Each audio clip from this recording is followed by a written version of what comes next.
මම අද කතා කරන්න හිතුවේ කොහොමද අපේ ළඟට එන කස්ටමර් කෙනෙක් නැවත අපි ළඟට ගෙන්න ගන්න.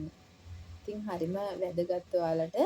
මොකද අපි අපේ ළඟට එන කස්ටමර්ට ගොඩාක් ඇත්තටම සුහදශීලී වෙන්න ඕන. එයාට ගුණගරුක විදියට අපි කතා කරන්න ඕන.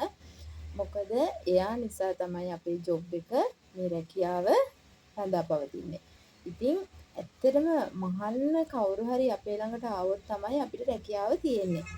ඒක හැමතිස්සෙම මැහුම් නිර්මාණ ශිල්පිනියක් හැටියට අපි පිළිගත යුතුයි. මොකද ඒ නිසා අපි එයාලට රෙස්පෙක්ට් පෙන්වන්න නරකයි. ඔය සමහර කස්ටමර්ස්ලා ඉන්නවා ගොඩාක් සැරවැර අය ඉනවා.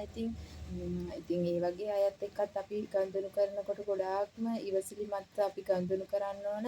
ඩිසයින් එක පොතේ ඔයාලට කියලා දෙසරේ තුන්සරේ අඳවන ඇති සමහර විට සමහර කස්ටමර්ස්ලා ඉන්නවා මැෂර්මන්ට් එකත් සමහර වෙලාවට දෙසරේ තුන්සරේ වෙනස් කරනවා ඩිසයින් එක යාලට හිතෙන වෙලාවට වෙලින් ඒවට හැබැයි අපි හුරු වෙන්න ඕන මොකද අපි යාලට දොස් කියලා බෑ ඒ යාලට හරියන විදිහේ ඩිසයින් එක යාලගේ හිතට පස්සේ හරි ආවොතින් එයා අනිවාර්යෙන්ම අපි ළඟට ඇවිල්ලා කියනවා අනේ අපිට මේ ඩිසයින් එක පොඩ්ඩක් වෙනස් කරගන්න ඕන කියලා ඒ වෙලාවට ඔයාලා ඇත්තටම යාලට සුහදත්වයක් පෙන්වන්න මොකද ඒ වෙලාවට කේන්ති ගිහිල්ලා ඔයාලගේ රෙස්පෙක්ට් පෙන්වන්න නම් යන්න එපා මොකද එතකොට එන කස්ටමර් නැවත එන්නේ නැහැ ඔයාලා ළඟට. එතකොට එයා තව කෙනෙක් සමග ගිහින් කියනවා මෙන්න මෙයා මෙහිමයි මෙයා මට මේ විදිහට සැලකුවේ කියන එක ගිහින් කියනවා. ඉතින් ඒ නිසා සෑම විටම ඔයාගේ කස්ටමර්ට ඔයා මුල් තැන දෙන්න ඕන. මොකද එයා නිසා තමයි මේ අපි මහන්නේ.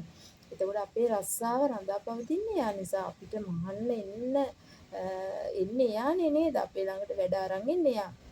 ඉතින් අපි සෑම විටම පුරුදු වෙන්න කස්ටමර්ට මුල් තැන දීලා කතා කරන්න.